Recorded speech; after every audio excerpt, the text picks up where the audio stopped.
Hi, I'm Phil and I'm here to talk about the soft skills part of the toolkit. Now this is the area I'm particularly pleased with and passionate about because so much work is done by you guys, preparing cases, looking at procedures, getting all the information together, and often it doesn't actually produce much in terms of engagement or decisions from the senior management.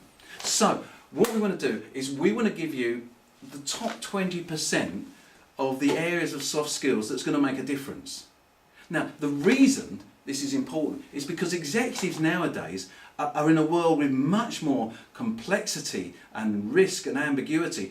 So you'd think they'd be more interested in business continuity.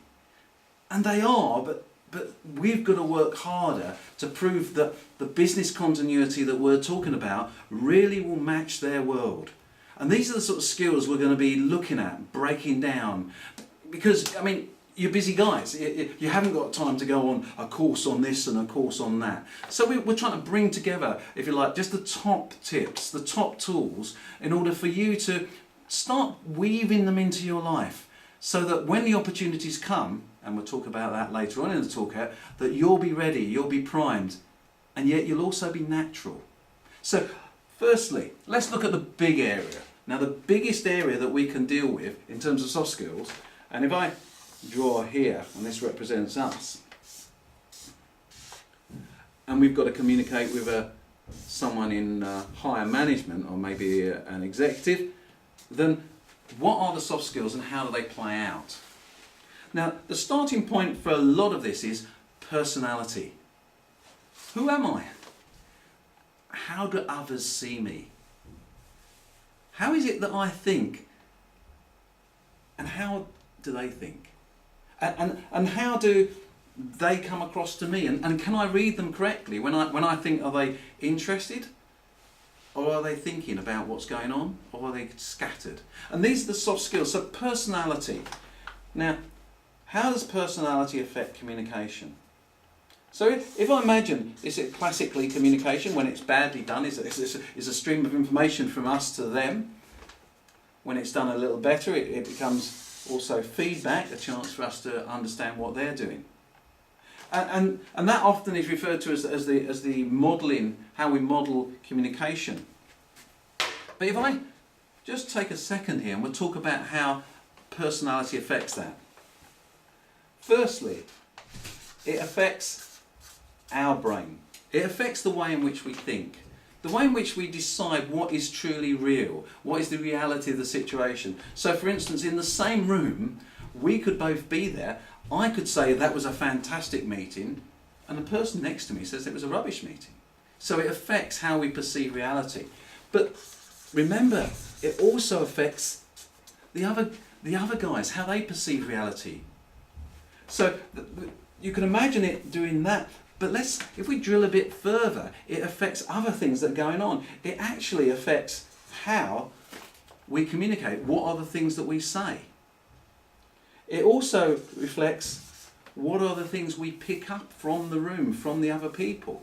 So if you like, these can be looked on, that personality is a bit like a lens. And the other person too has their personality lenses. So you can start to see the complexity where personality is going to make a difference. Because the reality is that it is so hard for us to understand ourselves. It is so hard for us to get an idea of the image that we've created.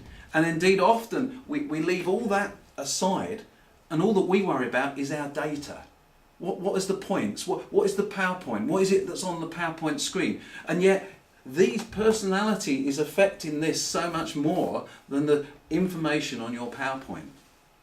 So let's consider how we could see this playing out. Well, actually, not only is communication about what you say and what you hear, but up to 80% is the non-verbal. It's the body language, it's the tone of voice. And those things again are generated from our personality. So if you like, it's almost like our habits. And indeed their habits. Affected by our personality. So the stuff that we're doing, and this stuff that we do especially when we're under stress, which often is the case with senior executives, is having a larger message to them than often what we're saying, and certainly our data points in our PowerPoints. So in the dynamic of communication, personality is affected in all those areas. But there's another place that personality affects. And that's in terms of, if we took down here, it's in terms of who do we and how often do we network with? What are our networking groups? Who do we hang round with? So behind the scenes, our personality will decide how much networking we do.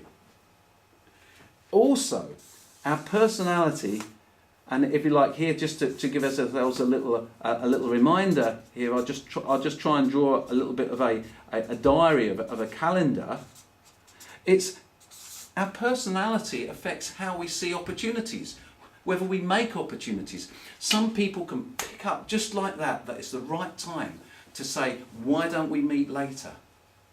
Another person could try, why don't we meet later? And the person thinks, what are you talking about?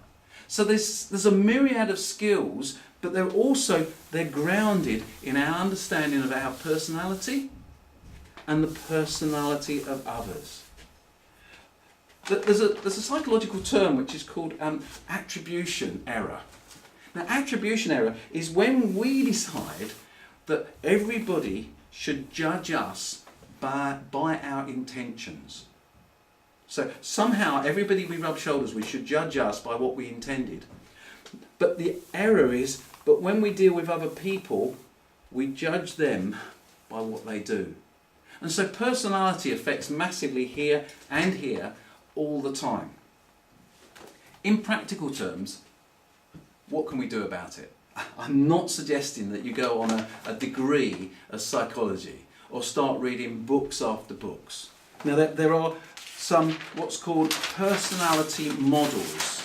If you like, this is just a simple way in which we can take all of the stuff, the complexity that's going on in us, and handle it and think about it in a really clear, easy to use way. So these models, and almost all of them, go back to a psychologist called Jung, describe how is it that people are different and what makes them different. So if we look at how people are different, when people are born, actually, you could say, are they really that different at that time? I like to put that a different way. Were you born right or left-handed? Well, actually, you could say I was born one way or the other. But really, you've learnt to become more and more right-handed or more and more left-handed. And the same with the personality in your mind. The way you think, you become more comfortable thinking in a particular way or living in a particular way. And these are the models that we can have, that we can use. So, for example, coming down from here, there is a MBTI model. This is a lady called Myers-Briggs, and most, probably 80% of the personality modelling out there, it works around this particular area. But there are others. There's another one, DISC, and there's another one which is called Whole Brain Thinking. All of which are simple models that we can use to understand ourselves better and understand others better. Now, you can go on the web and you can find companies that are able to give you an assessment in one of these models. So you can sign up for assessment, and there are many good ones out there, but generally I would say whatever you pay for is what you get. There are free ones on the web that you could go to. And so one of the starting points for this is you could look through and find, maybe your friends have gone on, get a recommendation, do that assessment and start to learn a bit more about yourself and how you come across. On the website you'll find some links to some of the sites that you can go to get that sort of information. But what I would say is that learning about yourself and not applying it to others is a bit like saying, I've learnt about myself and I don't do washing up. Others do washing up. It's very important that you apply this to understand the other people, to understand how their personality plays out, how it will affect what you're saying, how that will affect them.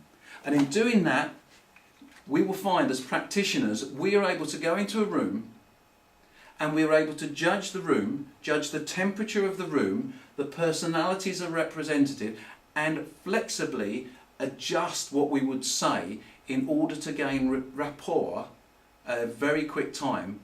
And without that, with the modern world, our chances of getting our message across and certainly getting buy-in will decrease as the complexity of life goes up. I hope you've enjoyed this, and I hope you come back to some of the other videos in the toolkit.